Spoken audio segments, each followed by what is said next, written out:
มี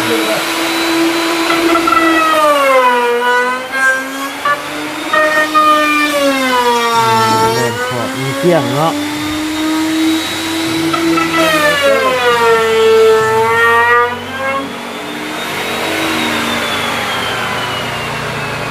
สิใส่ลูกติ่งนี่บ่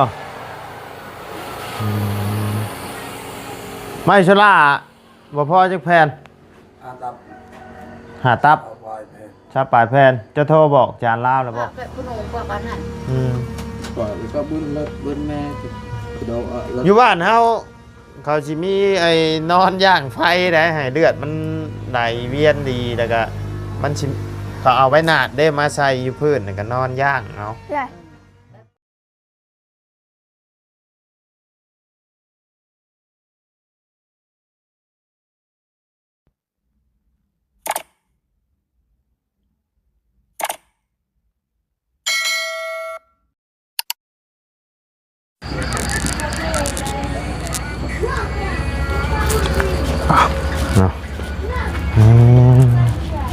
แบบบ่ต้องใส่น้ำด้วยเนาะเอาน้ำนี่เลยเปิดคลิปเปิดภาพมาตอนนี้แกอยู่เพื่อนน้องเจดีช่วงเศร้าๆเนาะพี่น้องเลยคนอื่นอากาศทักทายสบายดีเด้อเนาะพ่อแม่พี่น้องFCเบิร์ดขู่สู่คนเนาะบ่ว่าอยู่ในและต่างประเทศก็ยินดีต้อนรับเข้าสู่ช่องบ่ไรคือเก่าพี่น้องเลย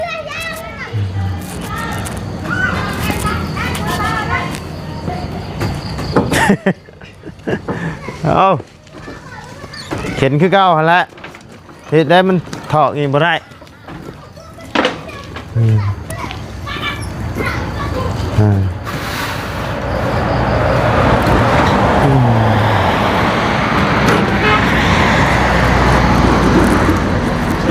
เจ๊คนขึ้นมาหน่อยครับมันนี่ทาเบี้ย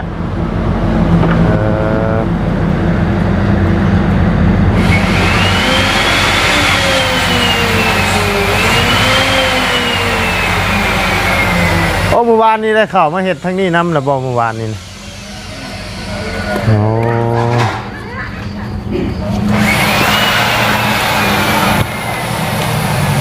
อึ๊บ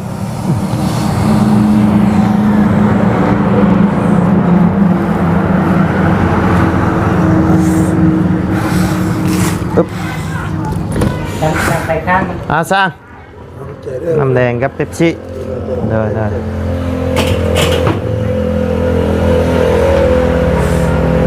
มียังตายบ่นำจะว่านั่นใช่บ่ได้บ่ได้อยู่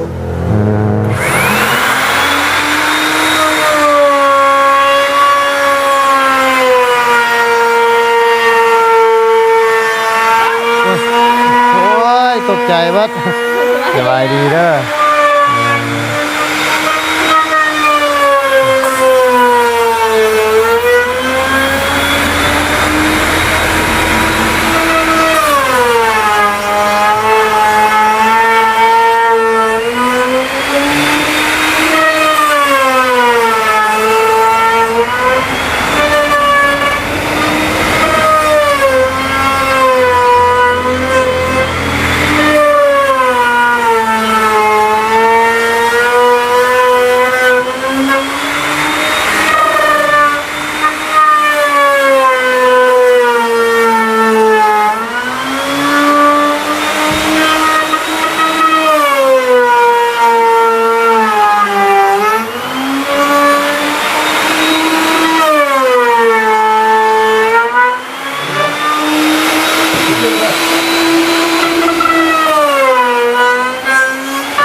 มีเที่ยงเนาะ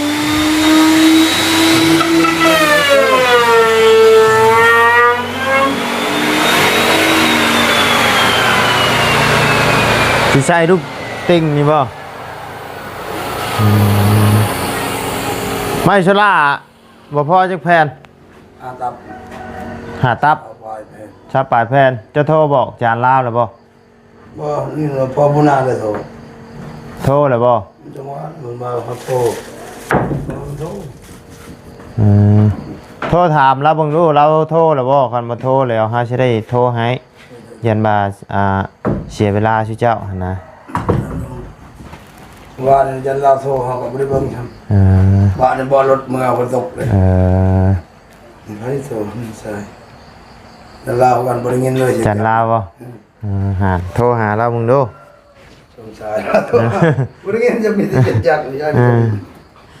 บุกลุกอยู่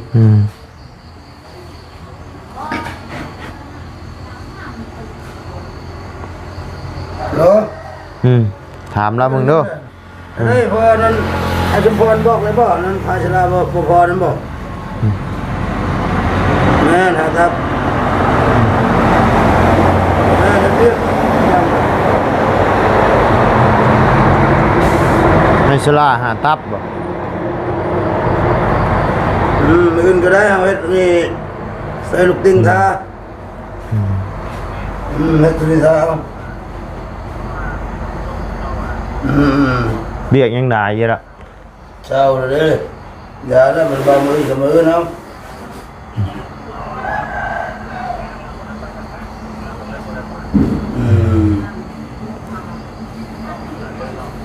อื่นก็มาก็เฮ็ดในอื่นก่อนพยายามพอแล้ว นี่เสียดีจะไปหาแฟซุปน้ำมาเช็ดเด้อนี่เด้อ ได้ปิ้งปลาเรียบร้อยแล้ว จังบ่เปื้อนเด้อ ปลาเรียบร้อยแล้ว มันเปื้อนยังจะเช้าเลยยัง หาผ้าหาหยังก็ได้ซุปน้ำมาเช็ด ยังกำลังตัดนี่ได้เนี่ย ไปมาเบิ่งดูทางในนี่ นี่เบิ่งสียังไงได้สีเลยสีแดงนี่นะเราก็ดู เอาผ้าซุปน้ำก็เช็ดเอาให้มันงาม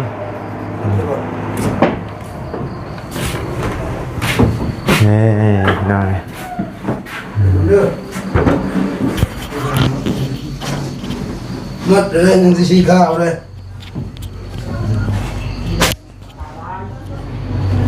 เด้อ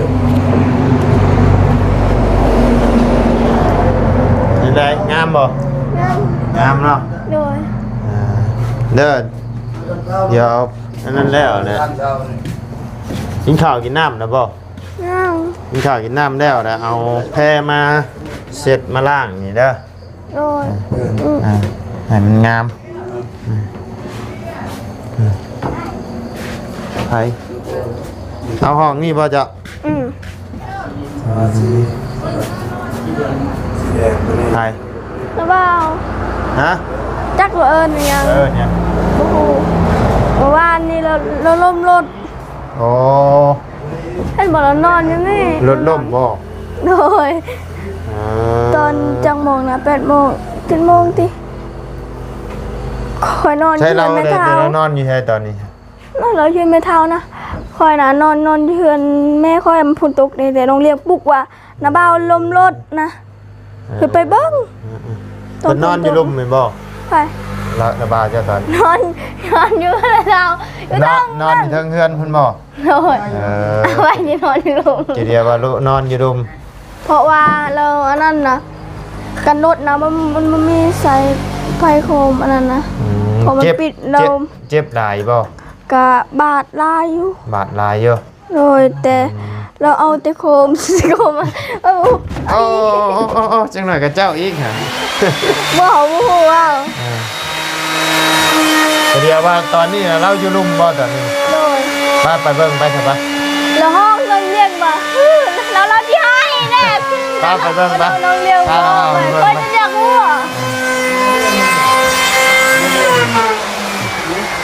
เท่นบอกเราล่มนะแต่เฮือนนั้นน่ะเราจนอยู่เฮือนแต่แม่ตะกิ้งนะบุกทีบนั่นนะเรา ไปเบิ่งไป เราตามมานั่นนะบ้านบอกบอลว่าบ้านนั่นบ้านสมุทรบ้านนี่ยังนะบ้านนุลัวนะ อยู่มองได้น่ะ เราตามอันนั้นนะยัง ไปเบิ่งรถเด้อ ลาจะที่ให้คือกันละห้องน้องเลี้ยงแต่คนทางนั้นนะคิดว่าเราตายแล้ว ครับใช่เราอยู่ใช่น่ะ แม่นบ่อันนั่งอยู่นะ โดย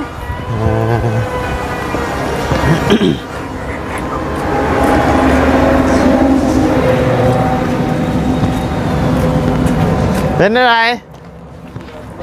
รถล้ม เยอะยอด เจ็บหลายป่ะโอ้เนาะล้มอยู่ใช้อ่ะนะ นี่ เออ สกับตัวนั้น ฝนตกเลยเมื่อคืนนี่เนาะ บ่เห็น โค้งค่ะ บ่เห็นคนบ่ บ่อันนั้นน่ะ คุมบ่ บ่มีตาเด็ดรถ รถบ่มีตารถคันนี้บ่ บ่คันตัวนั้นน่ะคันตัวสีฟ้า เออ รถนี่ตายเมื่อ รถ อะไร รถตาย เมื่อ เอ หมดไป อโอ้ยเนาะบาดสิเจ็บพี่น้องเอ้ยบ่อยู่ทางนี้เพิ่นบ่ได้ไอ้ย่างไฟนอนย่างไฟย่างหยังบ่ เอ้า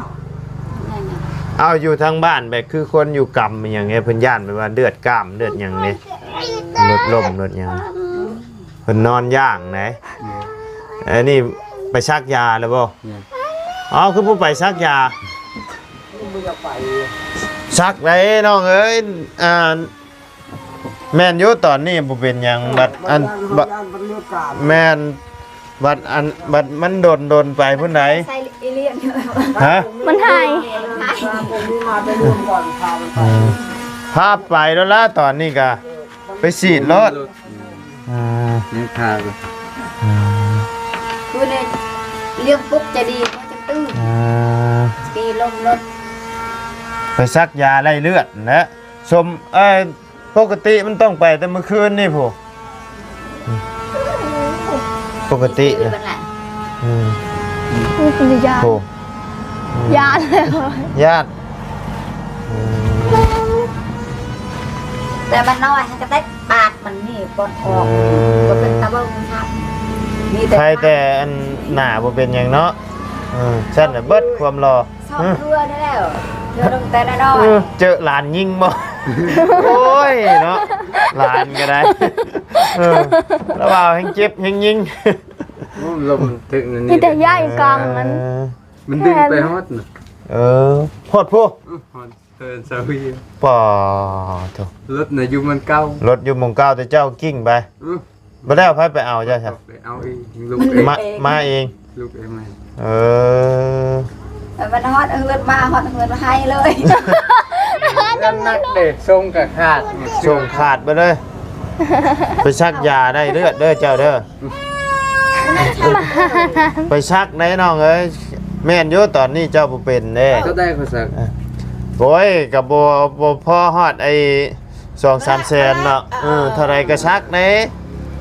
แกก็เองประเจาะ เฮ้ยก็ห้ามเต้ามา โอ้เจ้ากิ้งไปขนาดนั้นแม่นอยู่ตอนนี้มันบ่ ยา นั่น กลางอัน ยันเลือดมันกล้ามเลือด ลูกก็ไปด้วยอ่ะ เลือด เนาะ เจอกูปลา ชัวมันก็ไอ้ย่อมันตายก็เลิกห้ามการเต่าก็ฉลาดไง ไปชุกชลานี่ มันจะได้อ่ะ เบื้องแคนแล้วนะบ้าน ไป ยังบ่ได้ใช้ยาใช้หยังได้บ่นี่นะอ๋อคือบ่หาชื่อยาชื่อหยังมาใช้ยาแดงยาหยังชื่อยาล้างแฟเด้อมาใส่ ว่าแบบคุณหนูบอกกันนั่น ก่อนแล้วก็บุญรถบุญแม่โดนรถ อยู่บ้านเฮาเขาสิมีไอ้นอนย่างไฟได้ให้เลือดมันไหลเวียนดีแล้วก็มันสิเขาเอาไว้นาดได้มาใส่อยู่พื้นแล้วก็นอนย่างเอา ใหญ่ แบบเปิดแบบตาย เอาแบบคือคนได้ลูกนี่เด้ยันเลือดมันกล้ามเลยโตอยู่พี่เคยเฮ็ดอยู่บ่ ก็จะได้luôn kì ยายตีน này ở đây đấy nhá lười nhìn tiền vương ôm ôm บ้าเบื้องมือแล้วข้างนั้น này là on bật chạc cơ ชักยาได้เลือดปกติมันต้องชักแต่เมื่อคืนนี่พ่นเจ้าฮะเอ้าแท้ไหนล่มแล้วเพิ่นให้ไปแล้วไหน ยันเลือด มีคนเด็ก เอ้าเมื่อคืนนี่คือบ่ของมีคือบ่พาไปใช่ กูมีญาติ เรา เราจักอยู่ใส่ con mi cha là cảnh อ๋อ tài เนาะ con mi cho là bà mẹ tu cái gian chụp con mà สลบเลย gian bạt đây เพิ่นเลือดเพิ่นบ้าลูกมีก็ไม่ได้เบิ่งซ้ำมันยา แบบแถวนี้บ่ได้มีหมอแบบหมอประจำบ้านบ่มีเนาะจะหมอประจำบ้านโทรให้เพิ่นมา ป่าก็นั่งมาป่านั่นแหละ เดี๋ยว องค์ไม่จูบ ไอ้ค่อยพาไปก็ได้ฉันสิไป แต่เลิกไปบ้า แต่ว่าอยู่นี่บ่มีรถ นะ รถนะอันนั้นเขาไป รถ แม่สาวไป รถจักรละว่า ป่ากูมีกัน ฮะ ป่ากูมีจะไหนเรา ถ้า มี เรา ไป ยังไป นะ ซื้อยา เอาชา ถ้าของมีไปชื่อยาบ่เพราะว่าปกติมันต้องซักแต่เมื่อคืนนี่เจ้าล่มแต่จักโมงอะนะ 8บ่ 6 โมง 7 7 โมง 6 โมง 7 โมงนึงชุกศาลาครับ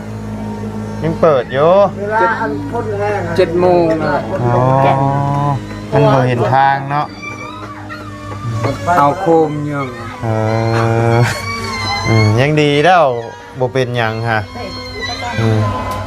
ล่มอยู่หมองไรน่ะ สิเมื่อนอน นี่หมองลงก่อนสิฮอดโรงงานนี่เออ ตักไปเอาไปชัก ดีเนาะบัดขาดสิเจ็บ ติดอ่ะ ยายังก็ยังบ่ได้ชื่อ โอ้แม่ มาล้างอยู่ชื่อยาล้างแผลเด้อชื่อยาตัวที่ถอกใช่แล้วมันพดนะให้มันล้างไอ้นี่ออกเด้ ยังกูมีไปรวมจะไหนเรามาไปรวมไปซื้อยา ไปร่วมยังอ่ะ จะ นะ ไปจอด เราไปซื้อยาเลย เออ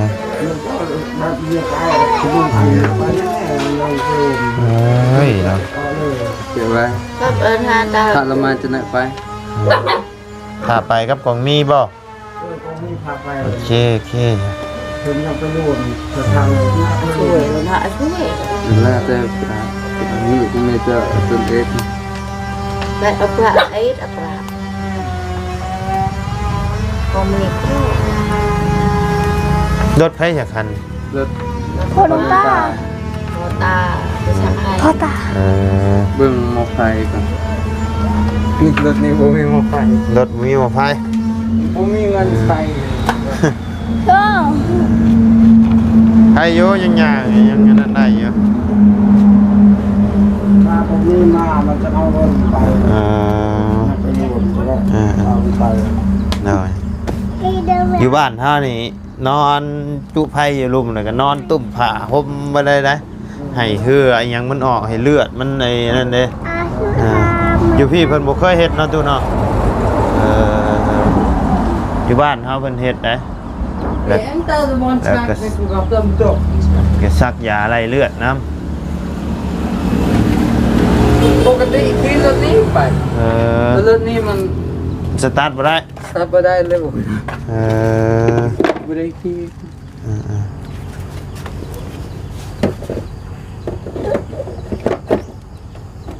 มอไฟก็แซนไปนี่ เออ บ่ได้แรง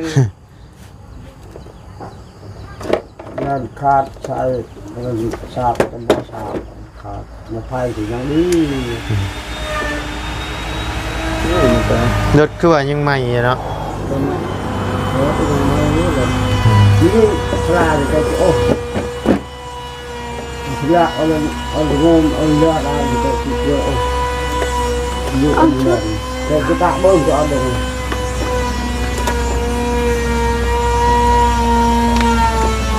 โอ้ยเจ็บแล้วก็ยังเฮ็ดอยู่เนาะ ไปรถนี้แหละยังดี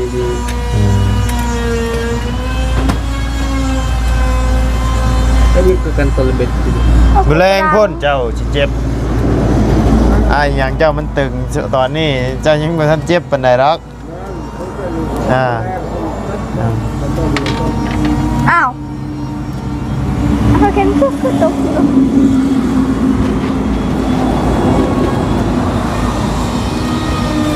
คันเป็นไปได้น่ะนอนย่างไผ่ซะจักมื้อหนึงหรือ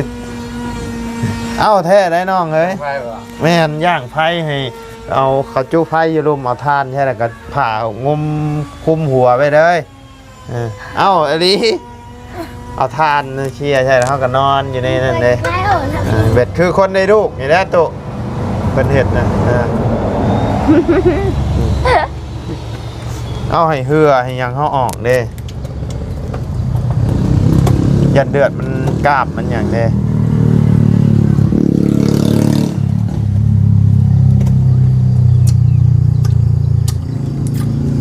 เป๊ะไม่ฉากไงกว่า ไม่อยากคือถาม เบาบ่ได้คืออ้ายเฮากะตกต้นพักขี้เล็กต่ำๆใช่ไหมนี่อยู่ไปประมาณ 4-5 มื้อบ้าบ่เป็นหยังไงละบ่ได้เป็นหยังบัดตกลงมาบ่ได้เป็นหยังย่างไปเฉยบัดเป็นตัวเบิ่งบัดเป็นไข้มาเพราะว่าเลือดตกโคง เป๊ะไม่ฉาก อ้าวเนาะพี่น้องพอดีว่าทางเลยอ้ายหักคนโทรมาเมื่อกี้นี่เนาะโทรมาเด็ดนะเนาะป้าสามีตะบาทั้งวาไลก็จะได้ขอจบคลิปปิดคลิปลงไม่เพียงสามีก่อนพี่น้องพบเจอกันคลิปหน้าเนาะสบายดีเด้อเนาะโอ้ได้หานยังกินเด้อทางนี้เนาะกินข้าวปุ้นข้าวปุ้นถุงนึงกินจักคนนี่2 4 6ป้าโทลาบหมูน้ำเนาะบ่ทางนี้ยกถ้วยใช่ละบาดนี้ย่านบ่ทันโม พูดให้น้ำแกง น้อยข้าวปุ้นเบียดเห็นบ่นี่นะ แม่น เออ พูดอย่างได้ไหม เฮาก็มากินอยู่ได้เป็นข้าวปุ้นเบียดนะแม่ แม่ได้ไหมเนี่ยครับ โดยสบายดีสบายดีโดยสร้างก็กำลังเตรียมเทตอนที่สองเนาะ